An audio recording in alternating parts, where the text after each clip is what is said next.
ਸਤਿ ਸ਼੍ਰੀ ਅਕਾਲ। ਤੁਸੀਂ ਵੇਖ ਰਹੇ ਹੋ ਟੀਵੀ ਪੰਜਾਬ ਤੇ ਮੈਂ ਹਾਂ ਤੁਹਾਡੇ ਨਾਲ ਇੰਦਰਪ੍ਰੀਤ ਕੌਰ ਸੰਗੇੜਾ। ਵੀਕਲੀ ਬੁਲੇਟਿਨ ਵਿੱਚ ਤੁਹਾਡਾ ਸਵਾਗਤ ਹੈ। ਗੱਲਬਾਤ ਉਹਨਾਂ ਖਬਰਾਂ ਦੀ ਕਰਾਂਗੇ ਜਿਹੜੀਆਂ ਹਫ਼ਤਾ ਭਰ ਕੈਨੇਡਾ ਵਿੱਚ ਖਾਸ ਰਹੀਆਂ। ਨਜ਼ਰ ਮਾਰਦੇ ਹਾਂ ਹੈਡਲਾਈਨਸ ਤੇ। ਅੰਤਰਰਾਸ਼ਟਰੀ ਵਿਦਿਆਰਥੀਆਂ ਦੇ ਵਾਸਤੇ ਕੀਤਾ ਐਲਾਨ। ਨਵਾਂ ਪ੍ਰੋਗਰਾਮ ਲੈ ਕੇ ਆਉਣ ਦੀ ਕੀਤੀ ਗਈ ਤਿਆਰੀ।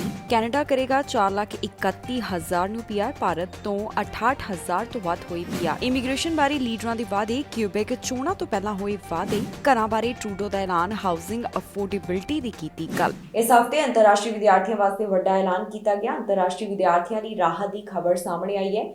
ਨੋਵਾ ਸਕੋਸ਼ੀਆ ਸੂਬੇ ਵੱਲੋਂ ਉਪਰਾਲਾ ਕੀਤਾ ਗਿਆ ਜਿੱਥੇ ਅੰਤਰਰਾਸ਼ਟਰੀ ਵਿਦਿਆਰਥੀਆਂ ਵਾਸਤੇ ਨਵਾਂ ਪਾਇਲਟ ਪ੍ਰੋਗਰਾਮ ਲਿਆਂਦਾ ਜਾ ਰਿਹਾ ਹੈ। ਨੋਵਾ ਸਕੋਸ਼ੀਆ ਵੱਲੋਂ ਅੰਤਰਰਾਸ਼ਟਰੀ ਵਿਦਿਆਰਥੀਆਂ ਵਾਸਤੇ ਇੱਕ ਵੱਡਾ ਐਲਾਨ ਕੀਤਾ ਗਿਆ ਜਿਸ ਨਾਲ ਅੰਤਰਰਾਸ਼ਟਰੀ ਵਿਦਿਆਰਥੀਆਂ ਦੀ ਮਦਦ ਕੀਤੀ ਜਾਵੇਗੀ। ਜੀ ਹਾਂ, ਇੰਟਰਨੈਸ਼ਨਲ ਗ੍ਰੈਜੂਏਟਸ ਇਮੀਗ੍ਰੈਂਟ ਦੀ ਮਦਦ ਵਾਸਤੇ ਹੁਣ ਨੋਵਾ ਸਕੋਸ਼ੀਆ ਸੂਬੇ ਵੱਲੋਂ ਨਵਾਂ ਪਾਇਲਟ ਪ੍ਰੋਗਰਾਮ ਲਿਆਂਦਾ ਗਿਆ ਹੈ। ਇਸ ਦੀ ਵਰਤੋਂ ਨੋਵਾ ਸਕੋਸ਼ੀਆ ਦੇ ਵਿੱਚ ਕਾਲਜਿਸ ਅਤੇ ਯੂਨੀਵਰਸਿਟੀ ਅੰਦਰ ਕੀਤੀ ਜਾਵੇਗੀ ਜਿਸ ਦੇ ਨਾਲ ਇੰਟਰਨੈਸ਼ਨਲ ਗ੍ਰੈਜੂਏਟਸ ਨੂੰ ਜਾਣਕਾਰੀ ਅਤੇ ਕੋਚਿੰਗ ਹਾਸਲ ਕਰਨ ਵਾਸਤੇ ਮਦਦ ਮਿਲੇਗੀ। ਉਹਨਾਂ ਨੂੰ ਇੱਥੇ ਦੱਸਿਆ ਜਾਵੇਗਾ ਕਿ ਕੈਨੇਡੀਅਨ ਪ੍ਰੋਵਿੰਸ ਦੇ ਵਿੱਚ ਇਮੀਗ੍ਰੈਂਟ ਵਾਸਤੇ ਉਹਨਾਂ ਨੂੰ ਕਿਹੜੀਆਂ ਚੀਜ਼ਾਂ ਜ਼ਰੂਰੀ ਹਨ। ਇਸ ਦੇ ਨਾਲ ਹੀ ਉਹਨਾਂ ਨੂੰ ਮਦਦ ਮਿਲੇਗੀ ਤਾਂ ਕਿ ਉਹਨਾਂ ਨੂੰ ਵਧੀਆ ਰਸਤੇ ਮਿਲ ਸਕਣ ਜਿਸ ਨਾਲ ਉਹ ਸੂਬੇ ਦੇ ਵਿੱਚ ਬਿਹਤਰ ਜ਼ਿੰਦਗੀ ਜੀ ਸਕਦੇ ਨੇ। ਦੱਸਿਆ ਜਾ ਰਿਹਾ ਹੈ ਕਿ ਨੋਵਾ ਸਕੋਸ਼ੀਆ ਦੇ ਵਿੱਚ ਇਸ ਸਮੇਂ ਜੋ ਲੇਬਰ ਦੀ ਘਾਟ ਦਿਖਾਈ ਦੇ ਰਹੀ ਹੈ ਉਸ ਨੂੰ ਪੂਰਾ ਕਰਨ ਸੰਬੰਧੀ ਇਮੀਗ੍ਰੇਸ਼ਨ ਵਿੱਚ ਸੁਧਾਰ ਲਿਆਉਣ ਦੀ ਲਗਾਤਾਰ ਗੱਲ ਕਹੀ ਜਾ ਰਹੀ ਹੈ। ਇਸ ਸਾਲ ਦੀ ਸ਼ੁਰੂਆਤ ਦੇ ਵਿੱਚ ਨੋਵਾ ਸਕੋਸ਼ੀਆ ਸੂਬੇ ਵੱਲੋਂ $1 ਮਿਲੀਅਨ ਦੀ ਫੰਡਿੰਗ ਦਾ ਵੀ ਐਲਾਨ ਕੀਤਾ ਗਿਆ ਸੀ ਜੋ ਕਿ ਨਿਊਕਮਰ ਹੈਲਥ ਕਲੀਨਿਕ ਦੇ ਵਾਸਤੇ ਹੈਲੀਫਿਕਸ ਦੇ ਵਿੱਚ ਐਲਾਨੀ ਗਈ। ਜ਼ਿਕਰਯੋਗ ਹੈ ਕਿ ਕੈਨੇਡਾ ਦੇ ਵੱਖ-ਵੱਖ ਸੂਬਿਆਂ ਵਿੱਚ ਇਸ ਸਮੇਂ ਲੇਬਰ ਦੀ ਘਾਟ ਦਿਖਾਈ ਦੇ ਰਹੀ ਹੈ। ਇਸ ਪਿੱਛੇ ਵੱਡਾ ਕਾਰਨ ਹੈ ਕਰੋਨਾ ਪੈਂਡੇਮਿਕ ਜਿਸ ਕਾਰਨ ਕਾਫੀ ਚੀਜ਼ਾਂ ਦੇ ਉੱਪਰ ਅਸਰ ਪਿਆ। ਬਹੁਤ ਸਾਰੀਆਂ ਨੌਕਰੀਆਂ ਕੈਨੇਡਾ ਦੇ ਵਿੱਚ ਖਾਲੀ ਨੇ ਜਿਸ ਨੂੰ ਪੂਰਾ ਕਰਨ ਸੰਬੰਧੀ ਸੂਬਿਆਂ ਵੱਲੋਂ ਹੁਣ ਕਈ ਤਰ੍ਹਾਂ ਦੇ ਕਦਮ ਚੁੱਕੇ ਜਾ ਰਹੇ ਨੇ। ਖਾਸ ਤੌਰ ਦੇ ਉੱਪਰ ਇਮੀਗ੍ਰੇਸ਼ਨ ਨੂੰ ਲੈ ਕੇ ਜ਼ੋਰ ਦਿੱਤਾ ਜਾ ਰਿਹਾ ਹੈ ਤਾਂ ਕਿ ਇਸ ਦੇ ਵਿੱਚ ਸੁਧਾਰ ਲਿਆਂਦਾ ਜਾਵੇ। ਵੱਧ ਤੋਂ ਵੱਧ ਇਮੀਗ੍ਰੈਂਟਸ ਸੂਬੇ ਵਿੱਚ ਆਉਣ ਜਿਸ ਨਾਲ ਜੋ ਲੇਬਰ ਦੀ ਘਾਟ ਹੈ ਉਸ ਨੂੰ ਪੂਰਾ ਕਰ ਲਿਆ ਜਾਵੇ। ਦੱਸ ਦਈਏ ਕਿ ਸਮੇਂ-ਸਮੇਂ ਦੇ ਉੱਪਰ ਲੇਬਰ ਸੰਬੰਧੀ ਜਾਣਕਾਰੀ ਅਤੇ ਹੋਰ ਵੀ ਕਾਫੀ ਚੀਜ਼ਾਂ ਦਾ ਜ਼ਿਕਰ ਕੀਤਾ ਜਾ ਰਿਹਾ ਹੈ। ਕੈਨੇਡਾ ਵਿੱਚ ਹੁਣ ਤੱਕ ਕਈਆਂ ਨੂੰ ਪੀਆਰ ਦਿੱਤੀ ਜਾ ਚੁੱਕੀ ਹੈ। ਜੋ ਟਾਰਗੇਟ ਤੈਅ ਕੀਤਾ ਗਿਆ ਕਿ ਇਸ ਵਾਰ 4 ਲੱਖ ਤੋਂ ਵੱਧ ਨੂੰ ਪੀਆਰ ਦਿੱਤੀ ਜਾਵੇਗੀ ਭਾਵ ਕਿ 4 ਲੱਖ ਤੋਂ ਵੱਧ ਜਿਹੜੇ ਪੀਆਰ ਹੋਲਡਰ ਨੇ ਉਹਨਾਂ ਦਾ ਸਵਾਗਤ ਕੀਤਾ ਜਾਵੇਗਾ। ਇਹ ਟਾਰਗੇਟ ਹੁਣ ਇਮੀਗ੍ਰੇਸ਼ਨ ਵਿਭਾਗ ਪੂਰਾ ਕਰਦਾ ਹੋਇਆ ਦਿਖਾਈ ਦੇ ਰਿਹਾ ਹੈ। ਇਸ ਦੇ ਨਾਲ ਹੀ ਅੰਕੜਾ ਸਾਂਝਾ ਕੀਤਾ ਗਿਆ ਕਿ ਕਿੰਨੇ ਭਾਰਤੀਆਂ ਨੂੰ ਹੁਣ ਤੱਕ ਕੈਨੇਡਾ ਦੇ ਵਿੱਚ ਪੀਆਰ ਮਿਲ ਚੁੱਕੀ ਹੈ। ਇਮੀਗ੍ਰੇਸ਼ਨ ਵਿਭਾਗ ਵੱਲੋਂ ਪੀਆਰ ਦਾ ਜੋ ਕੋਟਾ ਤੈਅ ਕੀਤਾ ਗਿਆ ਹੈ ਉਸ ਨੂੰ ਪੂਰਾ ਕਰ ਲਿਆ ਜਾਵੇਗਾ। ਇਮੀਗ੍ਰੇਸ਼ਨ ਵਿਭਾਗ ਵੱਲੋਂ ਇਹ ਟੀਚਾ ਤੈਅ ਕੀਤਾ ਗਿਆ ਕਿ ਉਹਨਾਂ ਵੱਲੋਂ ਰਿਕਾਰਡ 4,31,000 ਇਮੀਗ੍ਰੈਂਟਸ ਦਾ ਸਵਾਗਤ ਕੀਤਾ ਜਾਵੇਗਾ। ਹੁਣ ਤਾਜ਼ਾ ਅੰਕੜੇ ਦੱਸਦੇ ਨੇ ਕਿ ਉਹ ਬਿਲਕੁਲ ਸਹੀ ਟਰੈਕ ਤੇ ਨੇ ਤਾਂ ਕਿ ਆਪਣਾ ਟੀਚਾ ਪੂਰਾ ਕੀਤਾ ਜਾ ਸਕੇ। 22 ਅਗਸਤ ਤੱਕ ਕੈਨੇਡਾ ਤੋਂ ਆਈ ਜਾਣਕਾਰੀ ਮੁਤਾਬਕ ਹੁਣ ਤੱਕ 30 ਲੱਖ ਨਵੇਂ ਪੀਆਰ ਕੈਨੇਡਾ ਵਿੱਚ ਵੈਲਕਮ ਕੀਤੇ ਗਏ। ਇਮੀਗ੍ਰੇਸ਼ਨ ਮੰਤਰੀ ਵੱਲੋਂ ਵੀ ਇਸ ਬਾਰੇ ਜਾਣਕਾਰੀ ਸਾਂਝੀ ਕੀਤੀ ਗਈ ਜਿੱਥੇ ਉਹਨਾਂ ਨੇ ਪੀਆਰ ਕੀਤੇ ਜਾਣ ਵਾਲਿਆਂ ਦਾ ਅੰਕੜਾ ਸਾਂਝਾ ਕੀਤਾ ਹੈ। ਉਹਨਾਂ ਵੱਲੋਂ ਦੱਸਿਆ ਗਿਆ ਕਿ ਕੈਨੇਡਾ ਨੇ ਹੁਣ ਤੱਕ 3 ਲੱਖ ਨਵੇਂ ਪੀਆਰ ਦਾ ਸਵਾਗਤ ਕੀਤਾ ਹੈ। ਇੱਥੇ ਦੱਸਣਯੋਗ ਹੈ ਕਿ ਕਰੋਨਾ ਪੈਂਡੇਮਿਕ ਦਾ ਅਸਰ ਕੈਨੇਡਾ ਦੀ ਇਮੀਗ੍ਰੇਸ਼ਨ ਉੱਪਰ ਵੀ ਪਿਆ ਪਰ ਬਾਅਦ ਦੇ ਵਿੱਚ immigration refugees and citizenship Canada ਵੱਲੋਂ ਇਮੀਗ੍ਰੇਸ਼ਨ ਨੂੰ ਮੁੜ ਲੀਹਾਂ ਦੇ ਉੱਪਰ ਲਿਆਉਣ ਸੰਬੰਧੀ ਇੱਕ ਟਾਰਗੇਟ ਤੈਅ ਕੀਤਾ ਗਿਆ ਜਿਸ ਵਿੱਚ ਉਹਨਾਂ ਦੱਸਿਆ ਕਿ ਹਰ ਸਾਲ 4 ਲੱਖ ਤੋਂ ਵੱਧ ਪੀਆਰ ਦਾ ਸਵਾਗਤ ਕੀਤਾ ਜਾਵੇਗਾ। ਜੂਨ ਮਹੀਨੇ ਦੇ ਆਖਿਰ ਤੱਕ ਕੈਨੇਡਾ ਵਿੱਚ ਨਵੇਂ 2,31,620 ਇਮੀਗ੍ਰੈਂਟਸ ਲੈਂਡ ਹੋਏ ਨੇ। ਕੈਨੇਡਾ ਵੱਲੋਂ 2 ਮਹੀਨਿਆਂ ਦੇ ਵਿੱਚ 68,000 ਪੀਆਰ ਦਾ ਸਵਾਗਤ ਕੀਤਾ। ਇਸ ਤੋਂ ਇਲਾਵਾ ਇਮੀਗ੍ਰੇਸ਼ਨ ਮੰਤਰੀ ਵੱਲੋਂ ਇਹ ਵੀ ਡਿਟੇਲ ਸਾਂਝੀ ਕੀਤੀ ਗਈ ਹੈ ਕਿ ਇੱਥੇ ਕੈਨੇਡਾ ਦੇ ਵਿੱਚ ਕਿਹੜੇ ਅਜਿਹੇ ਦੇਸ਼ ਨੇ ਜਿਹੜੇ ਇਮੀਗ੍ਰੇਸ਼ਨ ਵਾਸਤੇ ਅਹਿਮ ਰੋਲ ਅਦਾ ਕਰਦੇ ਨੇ। ਪਹਿਲਾਂ ਗੱਲ ਕਰਦੇ ਹਾਂ ਭਾਰਤ ਦੀ ਜਿੱਥੋਂ ਵੱਡੀ ਗਿਣਤੀ ਦੇ ਵਿੱਚ ਇਮੀਗ੍ਰੈਂਟਸ ਆਉਣ ਦੇ ਬਾਰੇ ਇਮੀਗ੍ਰੇਸ਼ਨ ਵਿਭਾਗ ਵੱਲੋਂ ਸਮੇਂ-ਸਮੇਂ ਤੇ ਜਾਣਕਾਰੀ ਸਾਂਝੀ ਕੀਤੀ ਜਾਂਦੀ ਹੈ। ਸਾਲ ਦੇ ਪਹਿਲੇ ਹਾਫ ਵਿੱਚ ਭਾਰਤ ਤੋਂ ਕੈਨੇਡਾ ਵਿੱਚ 68,280 ਪੀਆਰ ਆਉਣ ਦਾ ਅੰਕੜਾ ਸਾਂਝਾ ਕੀਤਾ ਗਿਆ ਹੈ।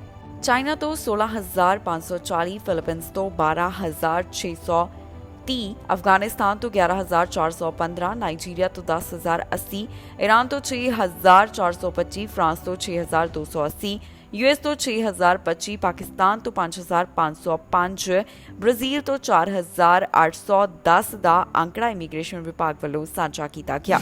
ਕਿਊਬੈਕ ਦੇ ਵਿੱਚ ਚੋਣਾਂ ਹੋਣ ਜਾ ਰਹੀਆਂ ਨੇ। ਇਸ ਤੋਂ ਪਹਿਲਾਂ ਇਮੀਗ੍ਰੇਸ਼ਨ ਨਾਲ ਜੁੜੇ ਹੋਏ ਵੱਖ-ਵੱਖ ਲੀਡਰਸ ਵੱਡੇ ਵਾਅਦੇ ਕਰਦੇ ਹੋਏ ਦਿਖਾਈ ਦੇ ਰਹੇ ਨੇ। ਉਹਨਾਂ ਵੱਲੋਂ ਇਹ ਵੀ ਗੱਲ ਕਹੀ ਜਾ ਰਹੀ ਹੈ ਕਿ ਹੁਣ ਜੋ ਪੀਆਰ ਦਾ ਕੋਟਾ ਹੈ, ਜੋ ਇਮੀਗ੍ਰੈਂਟਸ ਦਾ ਕੋਟਾ ਹੈ, ਉਸ ਨੂੰ ਵਧਾਇਆ ਜਾਵੇਗਾ। ਕਿਊਬੈਕ ਦੇ ਵਿੱਚ ਵੱਖ-ਵੱਖ ਪਾਰਟੀਆਂ ਦੇ ਲੀਡਰਾਂ ਵੱਲੋਂ ਇਮੀਗ੍ਰੇਸ਼ਨ ਦੇ ਮੁੱਦੇ ਨੂੰ ਲੈ ਕੇ ਵਾਅਦੇ ਕੀਤੇ ਗਏ ਹਨ।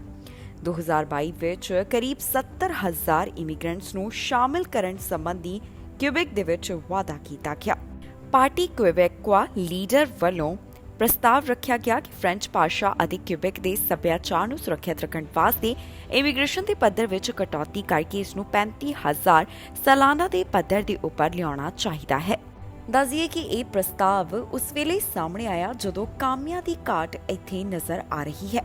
ਬਹੁਤ ਸਾਰੇ ਬਿਜ਼ਨਸ ਗਰੁੱਪਸ ਨੂੰ ਇਸ ਤਰ੍ਹਾਂ ਦੀ ਸਮੱਸਿਆ ਦਾ ਸਾਹਮਣਾ ਕਰਨਾ ਪੈ ਰਿਹਾ ਹੈ। ਸਾਰੀ ਸਿਆਸੀ ਪਾਰਟੀਆਂ ਨੂੰ ਵਧੇਰੇ ਇਮੀਗ੍ਰੈਂਟਸ ਸੱਦਣ ਵਾਸਤੇ ਇਹਨਾਂ ਬਿਜ਼ਨਸ ਗਰੁੱਪਸ ਵੱਲੋਂ ਵੀ ਹੁਣ ਅਪੀਲ ਕੀਤੀ ਜਾ ਰਹੀ ਹੈ। ਉਹਨਾਂ ਮੁਤਾਬਕ ਸੂਬੇ ਵਿੱਚ ਇਸ ਵੇਲੇ 2 ਲੱਖ ਤੋਂ ਵੱਧ ਨੌਕਰੀਆਂ ਖਾਲੀ ਪਈਆਂ ਨੇ, ਪਰ ਪਾਰਲੀਮੈਂਟਨ ਇਸ ਤਰਕ ਨਾਲ ਸਹਿਮਤ ਨਹੀਂ ਹਨ ਕਿ ਇਮੀਗ੍ਰੇਸ਼ਨ ਵਿੱਚ ਵਾਧੇ ਨਾਲ ਕਾਮਿਆਂ ਦੀ ਘਾਟ ਦਾ ਮਸਲਾ ਹੱਲ ਹੋ ਜਾਵੇਗਾ।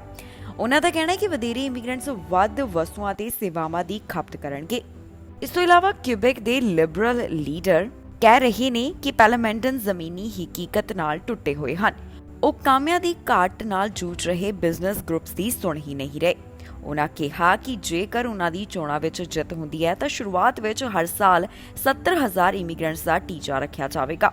ਫਿਰ ਵੱਖੋ-ਵੱਖਰੇ ਖੇਤਰਾਂ ਵਿੱਚ ਅਸਲ ਲੋੜਾਂ ਨੂੰ ਧਿਆਨ ਵਿੱਚ ਰੱਖਦਿਆਂ ਇਸ ਵਿੱਚ ਵਾਧਾ ਕੀਤਾ ਜਾਵੇਗਾ।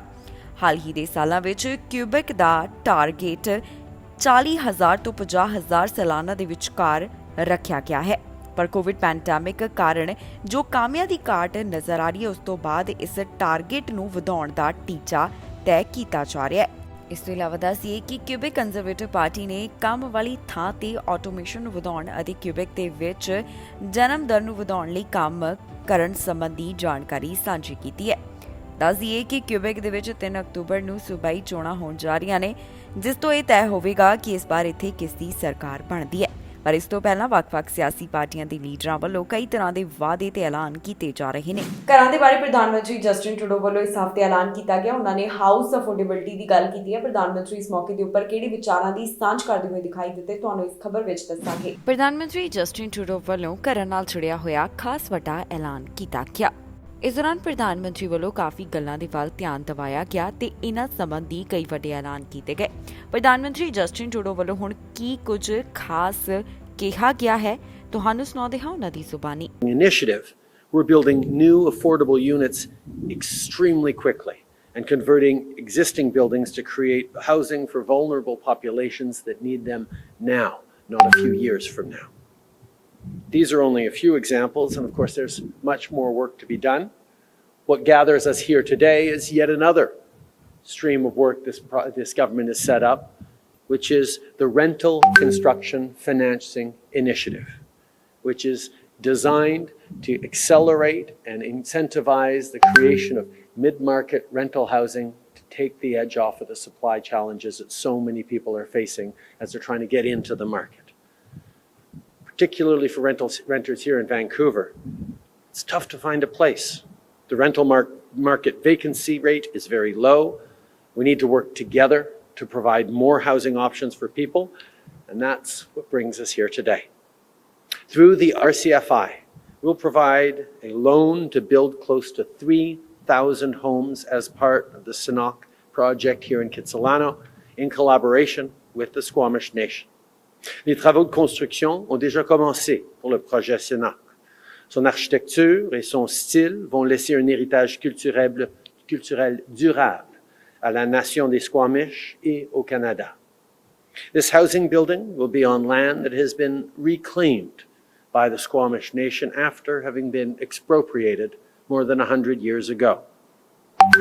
Sinnock will be operated and owned by the Squamish Nation and will welcome members of the community, Indigenous and non-Indigenous. This project is the largest First Nations economic partnership in Canadian history. Initiatives like these are reconciliation in action And I know that Ministers Miller and Haidu and our whole ਇਸ ਹਫਤੇ ਖਬਰ ਸਾਹਮਣੇ ਆਈ ਕਿ ਮਹਾਰਾਣੀ Elizabeth ਇਸ ਸੰਸਾਰ ਨੂੰ ਅਲਵਿਦਾ ਆਖ ਗਏ ਨੇ। 96 ਸਾਲ ਦੀ ਉਮਰ ਦੇ ਵਿੱਚ ਉਹਨਾਂ ਦਾ ਦੇਹਾਂਤ ਹੋ ਗਿਆ। ਪਹਿਲਾਂ ਉਹਨਾਂ ਨੂੰ ਡਾਕਟਰਾਂ ਦੀ ਨਿਗਰਾਨੀ ਹੇਠ ਰੱਖਿਆ ਗਿਆ ਸੀ ਤੇ ਬਾਅਦ ਦੇ ਵਿੱਚ ਖਬਰ ਸਾਹਮਣੇ ਆਈ ਕਿ ਉਹ ਜੋ ਨੇ ਉਹਨਾਂ ਦਾ ਦੇਹਾਂਤ ਹੋ ਚੁੱਕਿਆ ਹੈ। ਇਸ ਤੋਂ ਬਾਅਦ ਪ੍ਰਧਾਨ ਮੰਤਰੀ ਜਸਟਿਨ ਟਰੂਡੋ ਤੋਂ ਇਲਾਵਾ ਕਈ ਵੱਡੇ ਲੀਡਰ ਆਪਣੇ ਦੁੱਖ ਦਾ ਪ੍ਰਗਟਾਵਾ ਕਰਦੇ ਹੋਏ ਦਿਖਾਈ ਦਿੱਤੇ। ਪ੍ਰਧਾਨ ਮੰਤਰੀ ਵੱਲੋਂ ਇਸ ਮੌਕੇ ਤੇ ਕਿਹੜੇ ਸ਼ਬਦਾਂ ਦੇ ਨਾਲ ਆਪਣੇ ਦੁੱਖ ਦਾ ਪ੍ਰਗਟਾਵਾ ਕੀਤਾ ਗਿਆ, ਤੁਹਾਨੂੰ ਇਸ ਖਬਰ ਵਿੱਚ ਦੱਸਾਂਗੇ। ਬ੍ਰਿਟੇਨ ਦੀ ਰਾਣੀ ਐਲਿਜ਼ਾਬੈਥ 96 ਸਾਲ ਦੀ ਉਮਰ ਦੇ ਵਿੱਚ ਦੁਨੀਆ ਨੂੰ ਅਲਵਿਦਾ ਆਖ ਗਏ। ਉਹਨਾਂ ਨੂੰ ਡਾਕਟਰੀ ਨਿਗਰਾਨੀ ਵਿੱਚ ਰੱਖਿਆ ਗਿਆ ਸੀ। ਹੁਣ ਉਹਨਾਂ ਦੇ ਦੇਹਾਂਤ ਦੀ ਖਬਰ ਸਾਹਮਣੇ ਆਉਣ ਤੋਂ ਬਾਅਦ ਦੁਨੀਆ ਦੇ ਕਈ ਵੱਡੇ ਲੀਡਰਸ ਵੱਲੋਂ ਦੁੱਖ ਦਾ ਪ੍ਰਗਟਾਵਾ ਕੀਤਾ ਜਾ ਰਿਹਾ ਹੈ। ਮਹਾਰਾਣੀ ਦੀ ਮੌਤ ਦੇ ਉੱਪਰ ਪ੍ਰਧਾਨ ਮੰਤਰੀ ਜਸਟਿਨ ਟਰੂਡੋ ਦਾ ਵੀ ਬਿਆਨ ਸਾਹਮਣੇ ਆਇਆ। ਇਸ ਉੱਪਰ ਕੈਨੇਡਾ ਦੇ ਪ੍ਰਧਾਨ ਮੰਤਰੀ ਜਸਟਿਨ ਟਰੂਡੋ ਵੱਲੋਂ ਗਹਿਰੇ ਦੁੱਖ ਦਾ ਪ੍ਰਗਟਾਵਾ ਕੀਤਾ ਗਿਆ। ਉਹਨਾਂ ਵੱਲੋਂ ਸੋਸ਼ਲ ਮੀਡੀਆ ਉੱਪਰ ਇਸ ਬਾਰੇ ਪੋਸਟ ਵੀ ਸਾਂਝੀ ਕੀਤੀ ਹੈ। ਪ੍ਰਧਾਨ ਮੰਤਰੀ ਲਿਖਦੇ ਨੇ ਕਿ ਅੱਜ ਸਾਡੇ ਇਤਿਹਾਸ ਦਾ ਇੱਕ ਅਧਿਆਇ ਖਤਮ ਹੋ ਗਿਆ ਹੈ। ਮੈਂ ਜਾਣਦਾ ਹਾਂ ਕਿ ਮਹਾਰਾਣੀ ਦੀ ਕੈਨੇਡਾ ਤੇ ਕੈਨੇਡੀਅਨਸ ਵਾਸਤੇ ਸੇਵਾ ਹਮੇਸ਼ਾ ਸਾਡੇ ਦੇਸ਼ ਦੇ ਇਤਿਹਾਸ ਦਾ ਮਹੱਤਵਪੂਰਨ ਹਿੱਸਾ ਬਣੀ ਰਹੇਗੀ। ਆਉਣ ਵਾਲੇ ਦਿਨ ਕੈਨੇਡੀਅਨਸ ਅਤੇ ਸਾਰੇ ਕਾਮਨਵੈਲਥ ਨਾਗਰਿਕਾਂ ਵਾਸਤੇ ਸੋਗ ਦਾ ਸਮਾਂ ਹੋਵੇਗਾ, ਜਿਸ ਦਾ ਅੰਤ ਰਾਸ਼ਟਰੀ ਸੋਗ ਦਿਵਸ ਦੇ ਨਾਲ ਹੋਵੇਗਾ, ਜਿਸ ਵਿੱਚ ਸਾਡੇ ਮੁਖੀ ਦੇ ਦੇਹਾਂਤ ਦੇ ਸੰਬੰਧ ਵਿੱਚ ਯਾਦਗਾਰੀ ਆਯੋਜਨ ਕੀਤਾ ਜਾਵੇਗਾ। ਦੱਸ ਦਈਏ ਕਿ ਇਸ ਸਾਲ ਜੂਨ ਵਿੱਚ ਮਹਾਰਾਣੀ ਦੇ ਸ਼ਾਸਨ ਦੇ 70 ਸਾਲ ਪੂਰੇ ਹੋਣ ਤੇ ਪਲੈਟੀਨਮ ਜੁਬਲੀ ਮਨਾਈ ਗਈ ਸੀ। ਇੱਥੇ ਵੀ ਦੱਸਣਯੋਗ ਹੈ ਕਿ ਬ੍ਰਿਟੇਨ ਦੀ ਪਿਛਲੇ 7 ਦਹਾਕਿਆਂ ਤੋਂ ਮਹਾਰਾਣੀ ਐਲਿਜ਼ਾਬੈਥ II ਰਹੇ, ਜਿਨ੍ਹਾਂ ਨੇ 96 ਸਾਲ ਦੀ ਉਮਰ ਵਿੱਚ ਇਸ ਸੰਸਾਰ ਨੂੰ ਅਲਵਿਦਾ ਕਹਿ ਦਿੱਤਾ। ਕੁਈਨ ਐਲਿਜ਼ਾਬੈਥ ਕੈਨੇਡਾ ਦੀ ਵੀ ਰਾਣੀ ਸਨ। ਬਕਿੰਗਮ ਪੈਲੇਸ ਵੱਲੋਂ ਬਿਆਨ ਦੇ ਵਿੱਚ ਸਕਾਟਲੈਂਡ ਦੇ ਬਾਲਮੋਰਲ ਕੈਸਲ ਦੇ ਵਿੱਚ ਐਲਿਜ਼ਾਬੈਥ ਦੇ ਦੇਹਾਂਤ ਦੀ ਪੁਸ਼ਟੀ ਕੀਤੀ। ਐਲਿਜ਼ਾਬੈਥ ਦੇ ਪਤੀ ਪ੍ਰਿੰਸ ਫਿਲਿਪ ਦੀ ਸਾਲ 2021 ਦੇ ਵਿੱਚ ਮੌਤ ਹੋ ਗਈ ਸੀ। ਐਲਿਜ਼ਾਬੈਥ 1952 ਵਿੱਚ ਰਾਜ ਤਖਤ ਤੇ ਬੈਠੀ ਅਤੇ ਉਹ ਬ੍ਰਿਟੇਨ ਤੇ ਕੈਨੇਡਾ ਸਮੇਤ ਕਿੰਨੇ ਹੀ ਕਾਮਨਵੈਲਥ ਦੇਸ਼ਾਂ ਦੇ ਮੁਖੀ ਰਹੇ। ਦੱਸ ਦਈਏ ਕਿ ਐਲਿਜ਼ਾਬੈਥ ਮੈਰੀ ਦਾ ਜਨਮ 21 ਅਪ੍ਰੈਲ 1926 ਨੂੰ ਲੰਡਨ ਦੇ ਵਿੱਚ ਹੋਇਆ, ਜੋ ਕਿ ਯਾਰਕ ਦੇ ਡਿਊਕ ਅਤੇ ਡਚੈਸ ਪ੍ਰਿੰਸ ਐਲਬਰਟ ਅਤੇ ਐਲਿਜ਼ਾਬੈਥ ਵੋਵੇਸ ਲਿਓਨ ਦੀ ਪਹਿਲੀ ਔਲਾਦ ਸਨ। ਆਪਣੇ ਜਨਮ ਦੇ ਵੇਲੇ ਐਲਿਜ਼ਾਬੈਥ ਗੱਦੀ ਦੇ ਉੱਤਰਾਧਿਕਾਰੀ ਦੀ ਕਤਾਰ ਦੇ ਵਿੱਚ ਤੀਜੇ ਨੰਬਰ ਤੇ ਸਨ। ਉਹਨਾਂ ਦੇ ਰਾਣੀ ਬਣਨ ਦੀ ਸੰਭਾਵਨਾ ਨਹੀਂ ਸੀ, ਪਰ ਇਹ ਉਦੋਂ ਬਦਲ ਗਿਆ ਜਦੋਂ ਐਲਿਜ਼ਾਬੈਥ ਦੇ ਚਾਚਾ ਵੱਲੋਂ ਅਮਰੀਕੀ ਤਲਾਕਸ਼ੁਦਾ ਔਰਤ ਵਾਲਿਸ ਨਾਲ ਵਿਆਹ ਕਰਵਾਉਣ ਵਾਸਤੇ ਸ਼ਾਹੀ ਜ਼ਿੰਮੇਵਾਰੀਆਂ ਨੂੰ ਤਿਆਗ ਦਿੱਤਾ, ਜਿਸ ਤੋਂ ਬਾਅਦ ਐਲਿਜ਼ਾਬੈਥ ਦੇ ਪਿਤਾ ਕਿੰਗ ਜਾਰਜ 6ਵੇਂ ਬਣ ਗਏ ਅਤੇ ਐਲਿਜ਼ਾਬੈਥ ਨੂੰ ਉਹਨਾਂ ਦਾ ਉੱਤਰਾਧਿਕਾਰੀ ਮੰਨ ਲਿਆ ਗਿਆ। ਰਾਣੀ ਐਲਿਜ਼ਾਬੈਥ ਦਾ 1947 ਦੇ ਵਿੱਚ ਲੰਡਨ ਵਿਖੇ ਵਿਆਹ ਹੋਇਆ। 1948 ਦੇ ਵਿੱਚ ਇਸ ਜੋੜੇ ਦੀ ਪਹਿਲੀ ਔਲਾਦ ਪ੍ਰਿੰਸ ਚਾਰਲਸ ਸਨ। ਇਸ ਤੋਂ ਬਾਅਦ ਉਹਨਾਂ ਦੇ ਘਰ ਦੇ ਵਿੱਚ ਪ੍ਰਿੰਸੈਸ ਐਨੀ ਦਾ ਜਨਮ ਹੋਇਆ। 1960 ਅਤੇ 1964 ਦੇ ਵਿੱਚ ਦੋ ਹੋਰ ਬੇਟੇ ਪ੍ਰਿੰਸ ਐਂਡਰੂ ਅਤੇ ਪ੍ਰਿੰਸ ਐਡਵਰਡਸ ਪੈਦਾ ਹੋਏ ਅਤੇ ਹੁਣ ਇਸ ਪਰਿਵਾਰ ਦੇ ਵਿੱਚ 8 ਪੋਤੇ ਪੋਤੀਆਂ ਅਤੇ 12 ਪੜਪੋਤੇ ਪੜਪੋਤੀਆਂ ਹਨ। ਕਿੰਗ ਜਾਰਜ 6ਵੇਂ ਦਾ 1952 ਵਿੱਚ ਦੇਹਾਂਤ ਹੋ ਗਿਆ, ਜਿਸ ਤੋਂ ਬਾਅਦ ਐਲਿਜ਼ਾਬੈਥ ਨੂੰ ਮਹਾਰਾਣੀ ਬਣਾ ਦਿੱਤਾ ਗਿਆ। ਇਸ ਹਫਤੇ ਇੱਕ ਬੜੀ ਮੰਦਭਾਗੀ ਖਬਰ ਸਾਹਮਣੇ ਆਈ, ਜਿੱਥੇ 10 ਵਿਅਕਤੀਆਂ ਦਾ ਚਾਕੂ ਮਾਰ ਕੇ ਕਤਲ ਕਰ ਦਿੱਤਾ ਗਿਆ। ਪੁਲਿਸ ਵੱਲੋਂ ਇਸ ਬਾਰੇ ਅਪਡੇਟ ਸਾਂਝੀ ਕੀਤੀ ਗਈ। ਉਹਨਾਂ ਵੱਲੋਂ ਸਸਪੈਕਟਸ ਦੇ ਬਾਰੇ ਵੀ ਦੱਸਿਆ ਗਿਆ, ਜਿਹੜੇ ਕਿ ਇਸ ਮਾਮਲੇ ਨਾਲ ਜੁੜੇ ਹੋਏ ਸਨ। ਕੈਨੇਡਾ ਤੋਂ ਇੱਕ ਦਿਲ ਦਹਿਲਾਉਣ ਵਾਲਾ ਮਾਮਲਾ ਸਾਹਮਣੇ ਆਇਆ, ਜਿੱਥੇ 10 ਜਾਣਿਆਂ ਦਾ ਕਤਲ ਕੀਤਾ ਗਿਆ ਹੈ। ਇਸ ਤੋਂ ਇਲਾਵਾ ਚਾਕੂ ਲੱਗਣ ਕਾਰਨ 5 ਜਾਣੇ ਜ਼ਖਮੀ ਵੀ ਦੱਸੇ ਗਏ। ਇਸ ਘਟਨਾ ਸੰਬੰਧੀ ਸਸਕੈਚੁਆਨ RCMP ਵੱਲੋਂ ਜਾਣਕਾਰੀ ਸਾਂਝੀ ਕੀਤੀ ਗਈ ਹੈ। ਸਸਕੈਚੁਆਨ RCMP ਦਾ ਕਹਿਣਾ ਹੈ ਕਿ ਕਈ ਥਾਵਾਂ ਤੋਂ ਉਹਨਾਂ ਨੂੰ ਛੁਰੇਬਾਜ਼ੀ ਦੇ ਮਾਮਲਿਆਂ ਦੇ ਬਾਰੇ ਪਤਾ ਚੱਲਿਆ, ਜਿੱਥੇ 10 ਜਾਣਿਆਂ ਦਾ ਕਤਲ ਕਰ ਦਿੱਤਾ ਗਿਆ ਤੇ 15 ਜਾਣੇ ਜ਼ਖਮੀ ਨੇ। ਜ਼ਖਮੀ ਹਾਲਤ ਵਿੱਚ ਇਹਨਾਂ 15 ਜਾਣਿਆਂ ਨੂੰ ਹਸਪਤਾਲ ਭਰਤੀ ਕਰਵਾਇਆ ਗਿਆ। ਇਹ ਜੋ ਛੁਰੇਬਾਜ਼ੀ ਦਾ ਮਾਮਲਾ ਸਾਹਮਣੇ ਆਇਆ, ਇਸ ਨਾਲ ਜੁੜੇ ਹੋਏ 10 ਪੀੜਤਾਂ ਦੀ ਮੌਕੇ ਦੇ ਉੱਪਰ ਹੀ ਮੌਤ ਹੋ ਗਈ। ਹੁਣ ਪੁਲਿਸ ਵੱਲੋਂ 3 ਸੂਬਿਆਂ ਵਿੱਚ 2 ਸ਼ੱਕੀਆਂ ਦੀ ਭਾਲ ਸ਼ੁਰੂ ਕਰ ਦਿੱਤੀ ਗਈ ਹੈ। ਇਸ ਘਟਨਾ ਨੂੰ ਲੈ ਕੇ ਪ੍ਰਧਾਨ ਮੰਤਰੀ ਜਸਟਿਨ ਟਰੂਡੋ ਵੱਲੋਂ ਵੀ ਦੁੱਖ ਦਾ ਪ੍ਰਗਟਾਵਾ ਕੀਤਾ ਗਿਆ। ਪ੍ਰਧਾਨ ਮੰਤਰੀ ਜਸਟਿਨ ਟਰੂਡੋ ਵੱਲੋਂ ਇਸ ਘਟਨਾ ਨੂੰ ਮੰਦਭਾਗੀ ਅਤੇ ਦਿਲ ਦਹਿਲਾਉਣ ਵਾਲੀ ਘਟਨਾ ਦੱਸਿਆ ਹੈ। ਇਸ ਮਾਮਲੇ ਸੰਬੰਧੀ ਹੋਰ ਜੋ ਜਾਣਕਾਰੀ ਸਾਹਮਣੇ ਆਈ ਹੈ, ਉਸ ਵਿੱਚ ਦੱਸਿਆ ਗਿਆ ਕਿ ਜਿਹੜੇ 2 ਸਸਪੈਕਟ, ਜਿਸ ਵਿੱਚ ਇੱਕ ਦਾ ਨਾਮ ਡੈਮੀਅਨ ਅਤੇ ਦੂਸਰੇ ਦਾ ਮਾਈਲਸ ਹੈ, ਉਹਨਾਂ ਨੂੰ ਰਜਾਈਨਾ ਖੇਤਰ ਦੇ ਵਿੱਚ ਦੇਖਿਆ ਗਿਆ। ਪੁਲਿਸ ਅਧਿਕਾਰੀਆਂ ਦਾ ਮੰਨਣਾ ਹੈ ਕਿ ਉਹਨਾਂ ਕੋਲ ਹਥਿਆਰ ਵੀ ਹੋ ਸਕਦੇ ਨੇ। ਡੈਮੀਅਨ ਦੀ ਪਹਿਚਾਣ 5 ਫੁੱਟ 7 ਇੰਚ ਲੰਬਾ 155 ਪਾਉਂਡ ਦੱਸਿਆ ਜਾ ਰਿਹਾ ਹੈ, ਜਦਕਿ ਮਾਈਲਸ ਦਾ ਕੱਦ 6 ਫੁੱਟ ਅਤੇ ਭਾਰ 240 ਪਾਉਂਡ ਦੇ ਕਰੀਬ ਦੱਸਿਆ ਜਾ ਰਿਹਾ ਹੈ। ਇੱਥੇ ਇਹ ਵੀ ਦੱਸਣਯੋਗ ਹੈ ਕਿ RCMP ਵੱਲੋਂ ਸਸਕੈਚੁਆਨ ਦੇ ਵਿੱਚ ਸਭ ਤੋਂ ਪਹਿਲਾਂ ਡੇਂਜਰਸ ਪਰਸਨਸ ਅਲਰਟ ਜਾਰੀ ਕੀਤਾ ਗਿਆ। ਇਸ ਤੋਂ ਬਾਅਦ ਐਤਵਾਰ ਵਾਲੇ ਦਿਨ ਦੀ ਸ਼ਾਮ ਨੂੰ ਇਸ ਮਾਮਲੇ ਨੂੰ ਧਿਆਨ ਵਿੱਚ ਰੱਖਦਿਆਂ ਇਲੈਕਟਿਡ ਲੀਡਰ ਵੱਲੋਂ ਸਟੇਟ ਆਫ ਐਮਰਜੈਂਸੀ ਦਾ ਐਲਾਨ ਕਰ ਦਿੱਤਾ ਗਿਆ। ਹੁਣ ਪੁਲਿਸ ਅਧਿਕਾਰੀਆਂ ਦਾ ਕਹਿਣਾ ਹੈ ਕਿ ਉਹਨਾਂ ਵੱਲੋਂ ਮਾਮਲੇ ਦੀ ਜਾਂਚ ਪੜਤਾਲ ਕੀਤੀ ਜਾ ਰਹੀ ਹੈ, ਜਿਸ ਤੋਂ ਬਾਅਦ ਬਾਕੀ ਦੀ ਜਾਣਕਾਰੀ ਉਹਨਾਂ ਵੱਲੋਂ ਦਿੱਤੀ ਜਾਵੇਗੀ। ਹੁਣ ਤੱਕ ਦੀ ਅਪਡੇਟ ਦੇ ਵਿੱਚ ਅਜੇ ਤੱਕ ਪੀੜਤਾਂ ਦੀ ਪਹਿਚਾਣ ਵੀ ਜਨਤਕ ਨਹੀਂ ਕੀਤੀ ਗਈ। ਸਿਰਫ ਇਹੀ ਦੱਸਿਆ ਗਿਆ ਕਿ 10 ਜਣਿਆਂ ਦੀ ਮੌਕੇ ਦੇ ਉੱਪਰ ਮੌਤ ਹੋ ਗਈ ਤੇ ਇਸ ਤੋਂ ਇਲਾਵਾ 15 ਜਣੇ ਜ਼ਖਮੀ ਹੋਏ, ਜਿਨ੍ਹਾਂ ਨੂੰ ਹਸਪਤਾਲ ਵਿੱਚ ਭਰਤੀ ਕਰਵਾਇਆ ਗਿਆ। ਇਹਨਾਂ ਦਾ ਅਜੇ ਹਸਪਤਾਲ ਵਿੱਚ ਇਲਾਜ ਚੱਲ ਰਿਹਾ ਹੈ। 30 ਕਿਲੋ ਦਾ ਨਸ਼ਾ ਸੂਟਕੇਸ ਦੇ ਵਿੱਚ ਲੈ ਕੇ ਜਾਣ ਦਾ ਮਾਮਲਾ ਸਾਹਮਣੇ ਆਇਆ। ਜਿਸ ਵਿਅਕਤੀ ਵੱਲੋਂ ਅਜਿਹਾ ਕੀਤਾ ਗਿਆ ਉਹ ਇਸ ਮਾਮਲੇ ਦੇ ਵਿੱਚ ਗਿਲਟੀ ਪਾਇਆ ਗਿਆ।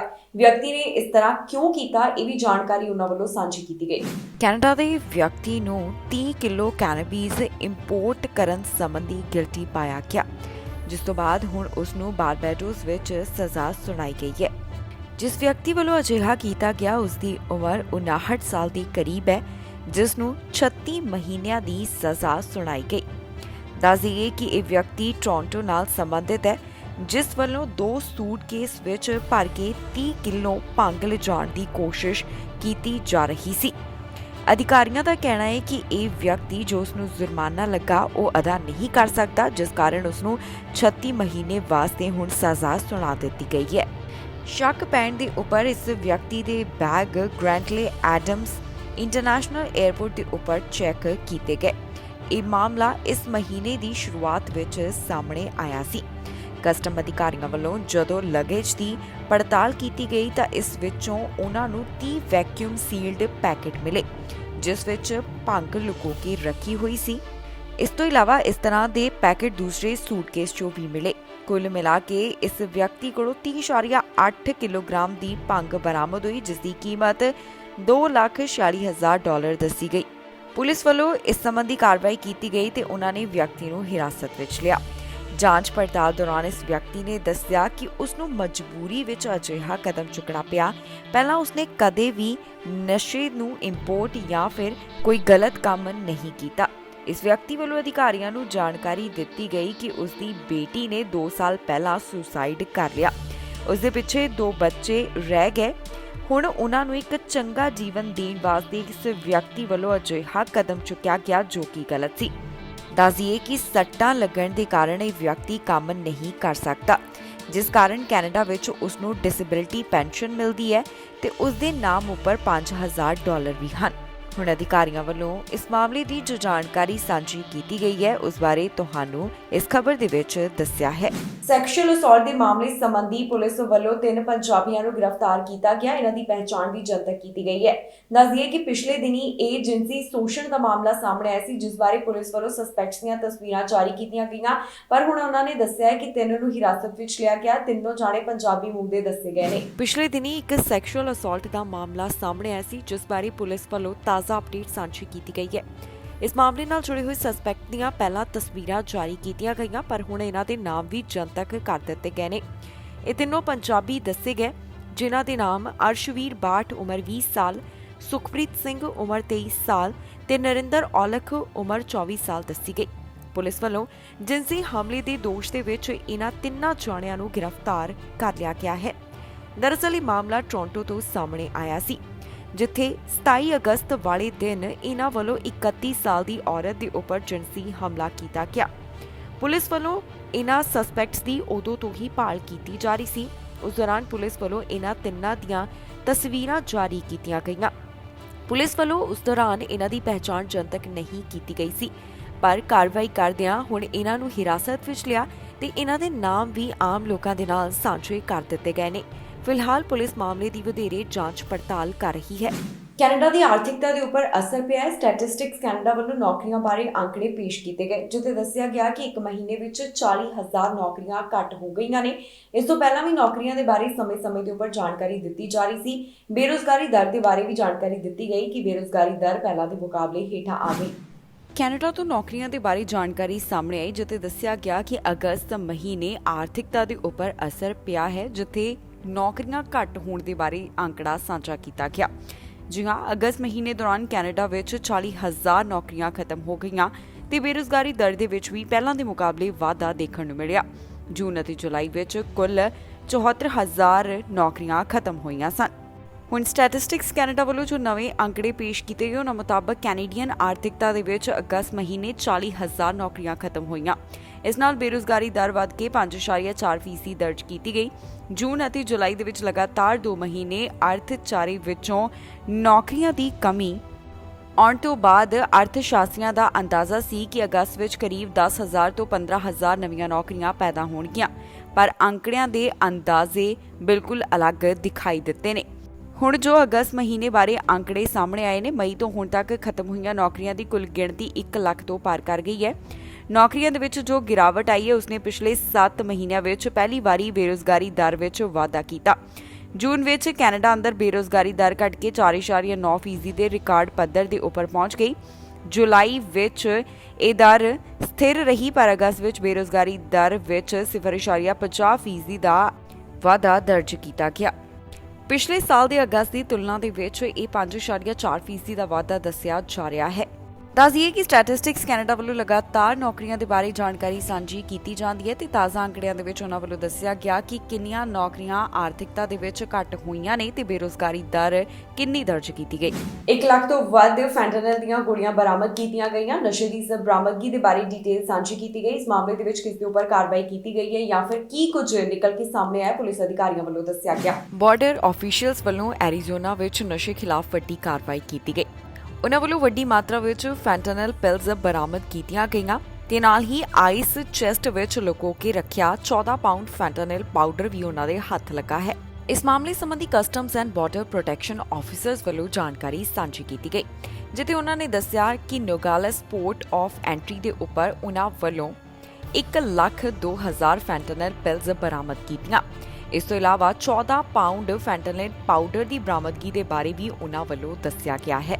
ਅਧਿਕਾਰੀਆਂ ਦਾ ਕਹਿਣਾ ਹੈ ਕਿ ਫੈਂਟਨਲ ਪਿਲਜ਼ ਦੇ ਨਾਲ 31 ਪਾਉਂਡ ਕੋਕੇਨ ਵੀ ਆਈਸ ਚੈਸਟ ਦੇ ਵਿੱਚ ਲੁਕੋ ਕੇ ਰੱਖੀ ਗਈ ਸੀ।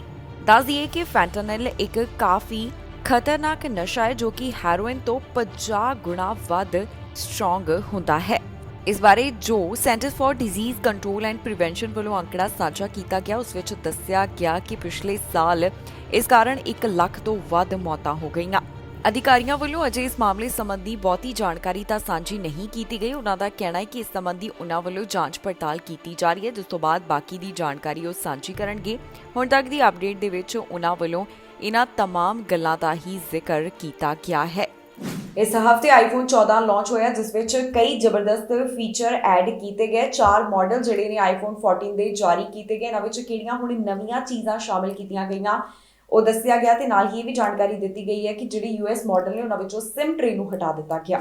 ਐਪਲ ਵੱਲੋਂ ਅੱਜ ਆਈਫੋਨ 14 ਲਾਂਚ ਕਰ ਦਿੱਤਾ ਗਿਆ ਹੈ। ਆਈਫੋਨ 14 ਦੇ ਵਿੱਚ ਐਪਲ ਵੱਲੋਂ ਹੁਣ ਨਵੇਂ ਫੀਚਰ ਸ਼ਾਮਿਲ ਕੀਤੇ ਗਏ ਨੇ। ਆਈਫੋਨ 14 ਪ੍ਰੋ ਦੀ ਕੀਮਤ 1,29,900 ਤੋਂ ਸ਼ੁਰੂ ਹੋ ਰਹੀ ਹੈ ਤੇ ਆਈਫੋਨ 14 ਦੀ ਕੀਮਤ 79,900 ਦੱਸੀ ਗਈ। ਦੱਸ ਦਈਏ ਕਿ ਅੱਜ ਦੇ ਐਪਲ ਇਵੈਂਟ ਦੇ ਵਿੱਚ ਆਈਫੋਨ 14 ਸੀਰੀਜ਼, ਨਵੀਂ ਵਾਚ ਸੀਰੀਜ਼ 8, ਨਵੀਂ ਜਨਰੇਸ਼ਨ ਦੇ 에ਅਰਪੌਡ ਪ੍ਰੋ ਲਾਂਚ ਕੀਤੇ ਗਏ ਹਨ। ਇਸ ਇਵੈਂਟ ਦੀ ਸ਼ੁਰੂਆਤ ਐਪਲ CEO ਵੱਲੋਂ ਕੀਤੀ ਗਈ। ਇਸ ਇਵੈਂਟ ਦੇ ਵਿੱਚ ਜਾਣਕਾਰੀ ਦਿੱਤੀ ਗਈ ਹੈ ਕਿ ਆਈਫੋਨ 14 ਦੀ ਕੀਮਤ 79,900, ਆਈਫੋਨ 14 ਪਲੱਸ ਦੀ ਕੀਮਤ 99,900, ਆਈਫੋਨ 14 ਪ੍ਰੋ ਦੀ 1,29,900 ਅਤੇ ਆਈਫੋਨ 14 ਪ੍ਰੋ ਮੈਕਸ ਦੀ ਕੀਮਤ 1,39,900 ਹੋਵੇਗੀ। ਤੇ ਜੇਕਰ ਇਸ ਦੀ ਕੀਮਤ ਡਾਲਰ ਦੇ ਵਿੱਚ ਦੱਸੀਏ ਤਾਂ ਸੀਰੀਜ਼ 8 ਜੋ ਕਿ ਸੈਲੂਲਰ ਦੇ ਨਾਲ ਹੈ, ਉਸ ਦੀ ਕੀਮਤ $499 ਅਤੇ SE ਦੀ $299 ਹੋਣ ਜਾ ਰਹੀ ਹੈ। ਆਈਫੋਨ 14 ਦੀ ਕੀਮਤ $799, ਆਈਫੋਨ 14 ਪਲੱਸ ਦੀ ਕੀਮਤ $899 ਹੋਵੇਗੀ। ਇਸ ਤੋਂ ਬਾਅਦ ਆਈਫੋਨ 14 ਪ੍ਰੋ ਦੀ ਕੀਮਤ $999, ਆਈਫੋਨ 14 ਪ੍ਰੋ ਮੈਕਸ ਦੀ ਕੀਮਤ $1,099 ਤੋਂ ਸ਼ੁਰੂ ਹੋਵੇਗੀ। ਹੁਣ ਗੱਲ ਕਰਦੇ ਹਾਂ ਕਿ ਇਹਨਾਂ ਵਿੱਚ ਕਿਹੜੇ ਨਵੇਂ ਖਾਸ ਫੀਚਰ ਸ਼ੁਰੂ ਕੀਤੇ ਗਏ ਨੇ। ਆਈਫੋਨ 14 ਪ੍ਰੋ ਦੇ ਵਿੱਚ 48 ਮੈਗਾਪਿਕਸਲ ਦਾ ਮੇਨ ਕੈਮਰਾ ਹੋਵੇਗਾ, ਜਿਸ ਦੀ ਸੇਲ 16 ਸਤੰਬਰ ਤੋਂ ਸ਼ੁਰੂ ਹੋਵੇਗੀ। ਇਸ ਵਿੱਚ ਇੱਕ ਡਾਇਨਾਮਿਕ ਆਈਲੈਂਡ ਨੌਚ ਦਾ ਵੀ ਜ਼ਿਕਰ ਕੀਤਾ ਗਿਆ ਹੈ ਜੋ ਕਿ ਤੁਹਾਡੀਆਂ ਐਕਟੀਵਿਟੀਜ਼ ਦੇ ਆਧਾਰ ਦੇ ਉੱਪਰ ਬਦਲਦੀ ਰਹੇਗੀ। ਉਦਾਹਰਣ ਦੇ ਤੌਰ ਦੇ ਉੱਪਰ ਜੇਕਰ ਤੁਹਾਡਾ ਮਿਊਜ਼ਿਕ ਐਪ ਖੁੱਲਾ ਹੈ ਤਾਂ ਇਸ ਦੇ ਉੱਪਰ ਐਨੀਮੇਸ਼ਨ ਨਜ਼ਰ ਆਵੇਗਾ। ਇਸ ਤੋਂ ਇਲਾਵਾ ਆਈਫੋਨ 14 ਤੇ ਆਈਫੋਨ 14 ਪਲੱਸ ਦੇ ਵਿੱਚ A15 ਬਾਇਓਨਿਕ ਚਿਪਸੈਟ ਦੀ ਜਾਣਕਾਰੀ ਦਿੱਤੀ ਗਈ ਹੈ। ਐਪਲ ਦਾ ਦਾਅਵਾ ਹੈ ਕਿ ਹੁਣ ਉਹਨਾਂ ਵੱਲੋਂ ਆਪਣੇ ਕੈਮਰੇ ਦੇ ਵਿੱਚ ਹੋਰ ਵੀ ਸੁਧਾਰ ਕੀਤਾ ਗਿਆ ਹੈ। ਇਸ ਵਿੱਚ ਕ੍ਰੈਸ਼ ਡਿਟੈਕਸ਼ਨ ਦਾ ਫੀਚਰ ਵੀ ਸ਼ਾਮਿਲ ਕੀਤਾ ਗਿਆ ਜੋ ਕਿ ਸੁਰੱਖਿਆ ਨੂੰ ਧਿਆਨ ਵਿੱਚ ਰੱਖਦਿਆਂ ਸ਼ਾਮਿਲ ਕੀਤਾ ਗਿਆ ਹੈ। ਇਹ ਵੀ ਗੱਲ ਕਹੀ ਗਈ ਹੈ ਕਿ US ਦੇ ਮਾਡਲਸ ਦੇ ਵਿੱਚ ਉਹਨਾਂ ਵੱਲੋਂ ਹੁਣ SIM ਟਰੇ ਹਟਾ ਦਿੱਤੀ ਗਈ ਹੈ। ਇਸ ਤੋਂ ਇਲਾਵਾ ਇੱਕ ਹੋਰ ਬੜਾ ਹੀ ਅਨੋਖਾ ਫੀਚਰ ਐਪਲ ਵੱਲੋਂ ਇਸ ਵਾਰ ਆਪਣੇ ਫੋਨਾਂ ਦੇ ਵਿੱਚ ਸ਼ਾਮਿਲ ਕੀਤਾ ਗਿਆ। ਉਹ ਫੀਚਰ ਹੈ ਐਮਰਜੈਂਸੀ SOS ਵਾਇਆ ਸੈਟੇਲਾਈਟ। ਫਿਲਹਾਲ ਇਸ ਦੀ ਸ਼ੁਰੂਆਤ US ਅਤੇ ਕੈਨੇਡਾ ਦੇ ਵਿੱਚ ਹੋਵੇਗੀ। ਹੁਣ ਗੱਲ ਕਰਦੇ ਹਾਂ ਐਪਲ ਵੱਲੋਂ ਜੋ ਇਵੈਂਟ ਦੇ ਵਿੱਚ ਹੋਰ ਗੈਜਟ ਲਾਂਚ ਕੀਤੇ ਗਏ। ਇਸ ਇਵੈਂਟ ਦੇ ਵਿੱਚ ਐਪਲ ਵਾਚ ਸੀਰੀਜ਼ 8 ਲਾਂਚ ਕੀਤੀ ਗਈ ਹੈ ਜਿਸ ਦੀ ਕੀਮਤ 45,900 ਸੀਰੀਜ਼ 8 ਦੇ ਵਾਸਤੇ ਦੱਸੀ ਗਈ ਹੈ ਤੇ SE 2 ਦੀ ਕੀਮਤ 29,900 ਹੋਵੇਗੀ। ਭਾਰਤ ਦੇ ਵਿੱਚ 에ਅਰਪੌਡ ਪ੍ਰੋ 26,900 ਰੁਪਏ ਦੇ ਉੱਪਰ ਉਪਲਬਧ ਹੋਣਗੇ ਜਿਸ ਨੂੰ ਸਤੰਬਰ ਮਹੀਨੇ ਪ੍ਰੀ ਆਰਡਰ ਕੀਤਾ ਜਾ ਸਕਦਾ ਹੈ। ਆਈਫੋਨ 14 ਦੀ ਭਾਰਤ ਦੇ ਵਿੱਚ 16 ਸਤੰਬਰ ਨੂੰ ਸੇਲ ਸ਼ੁਰੂ ਹੋਵੇਗੀ ਤੇ ਆਈਫੋਨ 14 ਪਲੱਸ 7 ਅਕਤੂਬਰ ਨੂੰ ਉਪਲਬਧ ਹੋਵੇਗਾ। ਆਈਫੋਨ 14 ਪ੍ਰੋ ਦੀਆਂ ਕੀਮਤਾਂ ਦੇ ਵਿੱਚ ਐਪਲ ਵੱਲੋਂ ਅਜੇ ਕੋਈ ਵੀ ਵਾਅਦਾ ਨਹੀਂ ਕੀਤਾ ਗਿਆ। ਸਿਰਫ ਇਸ ਦੀਆਂ ਕੀਮਤਾਂ ਡਾਲਰ ਦੇ ਵਿੱਚ ਹੀ ਦੱਸੀਆਂ ਗਈਆਂ। ਭਾਰਤ ਦੇ ਵਿੱਚ ਇਸ ਦੀਆਂ ਕੀ ਕੀਮਤਾਂ ਹੋਣਗੀਆਂ ਇਸ ਦੀ ਜਾਣਕਾਰੀ ਅਜੇ ਸਾਂਝੀ ਨਹੀਂ ਕੀਤੀ ਗਈ। ਆਈਫੋਨ 14 ਤੇ ਆਈਫੋਨ 14 ਪਲੱਸ ਦੇ ਵਿੱਚ ਇੱਕ ਹੋਰ ਵੱਡਾ ਫੀਚਰ ਸ਼ਾਮਿਲ ਕੀਤਾ ਗਿਆ ਜੋ ਕਿ ਕ੍ਰੈਸ਼ ਡਿਟੈਕਸ਼ਨ ਦਾ ਹੈ। ਇਸੇ ਤਰ੍ਹਾਂ ਦਾ ਫੀਚਰ ਵਾਚ ਸੀਰੀਜ਼ 8 ਦੇ ਵਿੱਚ ਵੀ ਨਜ਼ਰ ਆਵੇਗਾ। ਇਹ ਸਨ ਕੁਝ ਖਬਰਾਂ ਜਿਹੜੀਆਂ ਇਸ ਹਫਤੇ ਸਾਹਮਣੇ ਆਈਆਂ। ਇੱਕ ਵਾਰ ਫਿਰ ਤੋਂ ਨਜ਼ਰ ਮਾਰਦੇ ਹਾਂ ਹੈਡਲਾਈਨਸ ਤੇ। ਅੰਤਰਰਾਸ਼ਟਰੀ ਵਿਦਿਆਰਥੀਆਂ ਦੇ ਵਾਸਤੇ ਕੀਤਾ ਐਲਾਨ, ਨਵਾਂ ਪ੍ਰੋਗਰਾਮ ਲੈ ਕੇ ਆਉਣ ਦੀ ਕੀਤੀ ਗਈ ਤਿਆਰੀ। ਕੈਨੇਡਾ ਕਰੇਗਾ 4,31,000 ਨੂੰ PR, ਭਾਰਤ ਤੋਂ 68,000 ਤੋਂ ਵੱਧ ਹੋਏ PR। ਇਮੀਗ੍ਰੇਸ਼ਨ ਬਾਰੇ ਲੀਡਰਾਂ ਦੇ ਵਾਅਦੇ, ਕਿਊਬੈਕ ਚੋਣਾਂ ਤੋਂ ਪਹਿਲਾਂ ਹੋਏ ਵਾਅਦੇ, ਘਰਾਂ ਬਾਰੇ ਟਰੂਡੋ ਦਾ ਐਲਾਨ, ਹਾਊਸਿੰਗ ਅਫੋਰਡੇਬਿਲਟੀ ਦੀ ਕੀਤੀ ਗੱਲ। ਫਿਲਹਾਲ ਮੈਂ ਰਿੰਦਰਪ੍ਰੀਤ ਕੌਰ ਸੰਗੇੜਾ ਨੂੰ ਦਿਓ ਇਜਾਜ਼ਤ ਤੇ ਤੁਸੀਂ ਵੇਖਦੇ ਰਹੋ TV ਪੰਜਾਬ।